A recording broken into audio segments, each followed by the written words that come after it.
जय श्री कृष्णा, जय श्री राधे। सबसे पहले तो आपको आषाढ़ मास के शुक्ल पक्ष की देवशयनी एकादशी की हार्दिक शुभकामनाएं।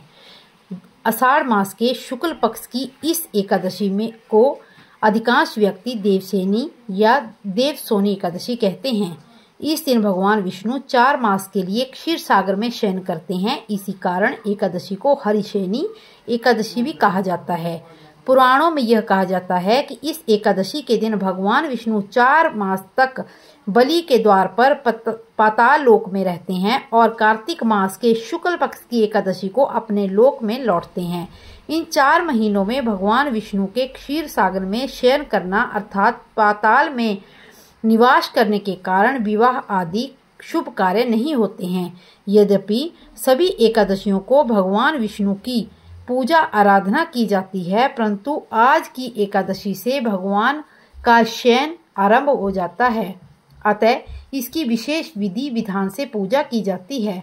भगवान विष्णु की प्रतिमा को आसन पर आसीन करके हाथों में शंख चक्र गदा पद्म सुशोभित कर पीतांबर पीले वस्त्रों या पीले दुपट्टे से सजाया जाता है और पंचामृत से स्नान कराकर भगवान की धूप दीप पुष्प आदि से पूजा करके आरती उतारी जाती है।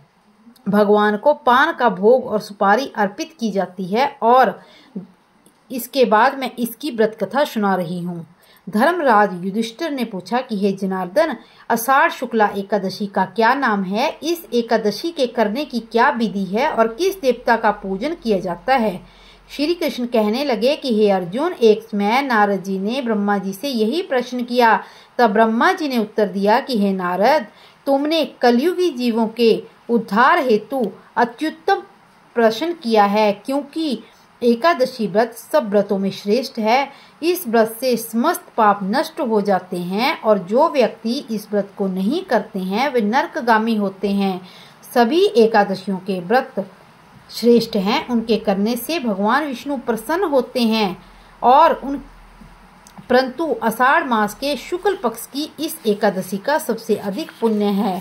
पद्मा नाम की इस एकादशी से संबंधित पुराणों में वर्णित मैं तुमसे एक कथा सुनाता हूँ। हे नारद, तुम ध्यान पूर्वक इस कथा को सुनो।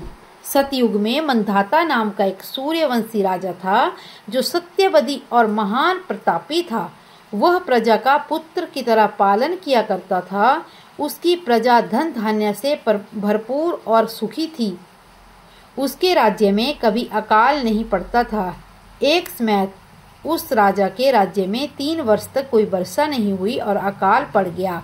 प्रजा अन्न की कमी के कारण अत्यंत कष्ट पाने लगी और अन्न के अभाव के कारण यज्ञ आदि भी बंद हो गए। एक दिन प्रजा राजा के पास जाकर बोलने लगी कि हे राजन, समस्त विश्व की सृष्टि का कारण वर्षा है। वर्षा के अभाव से अकाल पड़ रहा है और अकाल से प्रजा मर रही है। इसलिए कोई ऐसा उपाय कीजिए जिससे प्रजा का कष्ट दूर हो। राजा मंधाता ने कहा कि आप लोग ठीक कह रहे हैं। वर्षा से ही अन्न उत्पन्न होता है और आप लोग वर्षा न होने के कारण दुखी हैं।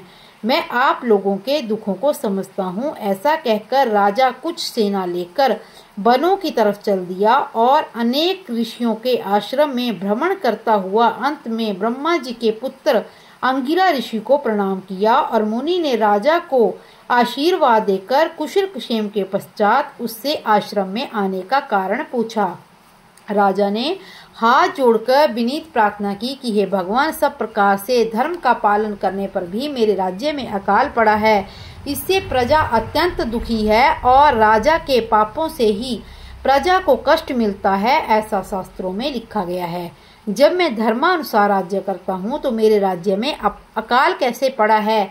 मैं आपसे इसी संदेह का निवारण करने के लिए आया हूँ, परंतु कृपया करके मेरे इस संदेह का निवारण कीजिए और साथ ही प्रजा के कष्ट को दूर करने का कोई उपाय भी बतलाइए। राजा की बातें सुनकर महर्षि अंगिरा ने कहा कि हे राजन, यह सतयुग सब युगों में उत्तम है। इसमें धर्म के चारों चरण उपस्थित हैं, अतः इस युग में धर्म की सबसे अधिक उन्नति है और लोग ब्रह्मा की उपासना करते हैं और ब्राह्मणों को केवल वेद पढ़ने तथा तप करने का अधिकार है। परंतु आपके राज्य में एक शूद्र तपस्या कर रहा है, इसी दोष के कारण आपके राज्य में वर्षा नहीं हो रही है। इसलिए आप प्रजा का भला चाहते हैं तो उस शूद्र का वध कर दो। राजा ने कहा, महाराज, मैं उस निरपराध तपस्या करने वाले शूद्र को किस तरह मार सकता हूँ? आप इस दोष से छूटने का कोई अन्य उपाय बताइए। तब ऋषि कहने लगे कि हे राजन, यदि तुम इसका उपाय जानना चाहते हो तो सुनो।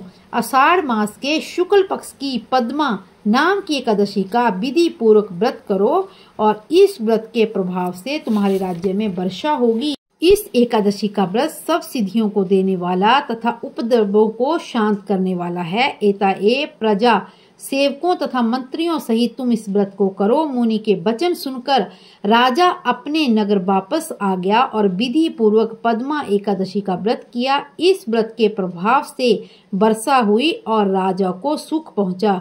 इस हरिशयनी एकादशी का व्रत सभी मनुष्यों को करना चाहिए, और क्योंकि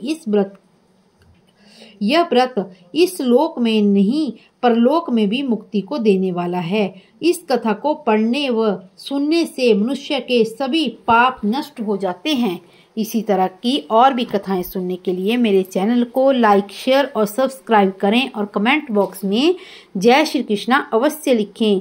जय श्री कृष्णा, जय श्री राधे।